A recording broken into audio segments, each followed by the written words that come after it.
வணக்கம் மக்களே.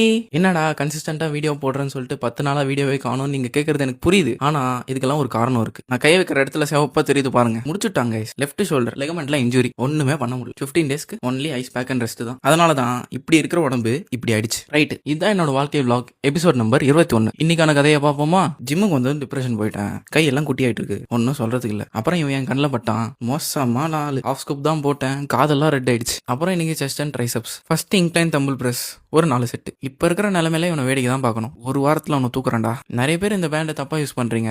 தம்ல ஹோல்ட் பண்ணிட்டு ரேப் பண்ணிக்கோங்க, பெட்டர் ஸ்டெபிலிட்டி கிடைக்கும். யூஸ் பண்ணி பார்த்துட்டு எப்படி இருக்குன்னு சொல்லுங்க. நெக்ஸ்ட் பெஞ்ச் பிரஸ் ஒரு 4 செட்டு. 15 ரொம்ப கஷ்டமா இருந்துச்சு. நெக்ஸ்ட் ட்ரைசெப் புஷ் டவுன் ஒரு 4 செட்டு. ஓவர் ஹெட் எக்ஸ்டென்ஷன் இவன் ஒரு 4 செட்டு. ரொம்ப நாள் கழிச்சு வந்ததுனால 4 வேரியேஷன் தான் போட்டேன். இதுக்கே ஷோல்டர் வேலையை காட்டுவான்னு பார்த்தேன், பட் பரவாயில்ல, சேஃபா எந்த டேமேஜும் இல்லாம வீட்டுக்கு போயிட்டேன். வீட்டுக்கு வந்ததும் வழக்கம் போல ஷேக்கு. அப்புறம் வழக்கத்துக்கு மாற ஒரு புக்கு படிச்சேன். இந்த புக்கு பின்னாடி ஒரு பெரிய கதையே இருக்கு. அது என்னன்னு அடுத்த எபிசோட்ல சொல்றேன். லஞ்சுக்கு எங்க மாமா வீட்டுக்கு போயிட்டேன். இந்த வெயிலுக்கு உடம்புல இருக்கிற எல்லா பகுதியும் சூடாகுது. அதுலயும் முக்கியமா பைக்ல உட்கார முடியல. ஆனா இங்க வந்து இவளை பார்த்தா ஏசியில ஜாலியா படுத்து தூங்கிட்டு இருக்கா. நான் ஒன்னு நினைச்சேன், என்னன்னு கெஸ் பண்ணி எந்த கமெண்ட்ல போட்டு விடுங்க. அப்புறம் கோவா ட்ரிங்க்னு ஏதோ ஒன்று கொடுத்தாங்க. குடிச்சு பார்த்தேன், ஒரு மாதிரி இருந்துச்சு. பிறகு ஒரு வெயிட்டான படையல். அவனை சாப்பிட்டு முடிச்சுட்டு நல்லா ஒரு உருகத்தை போட்டேன். அது வீடியோ எடுக்க மறந்துட்டேன். வீட்டுக்கு வந்ததும் வாய்ஸ் ஓவர் கொடுத்துட்டு டின்னர் கேட்டேன். வீட்டில் சாப்பாடு இல்லைன்னு சொல்லிட்டாங்க. ஸோ வெளியே வந்தேன். நம்மால் பரோட்டா சாப்பிடலான்னு சொன்னாரு. ஸோ அவர் கூட போயிட்டு நல்லா ஒரு 3 பரோட்டா சாப்பிட்டேன். சாரும் டயட்ல தான் இருக்காரு. ஆனா பாருங்க, 2 பரோட்டா, ஒரு கலக்கி, ஒரு ஆப் பாயில் எல்லாம் உட்காந்து கண்ணு முன்னாடியே முக்கிட்டு இருந்தான். இன்னைக்கு கிருத்திகையா, அதனால சாப்பிடக்கூடாது. பட்டையை போட்டு நான் பரோட்டா மட்டும் சாப்பிட்டேன்.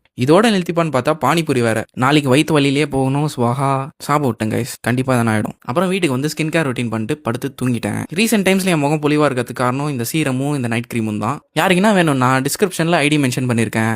வேணுன்றவங்க மெசேஜ் பண்ணி வாங்கிக்கோங்க. அடுத்த எபிசோடு சந்திக்கும் வரை நன்றி, வணக்கம்.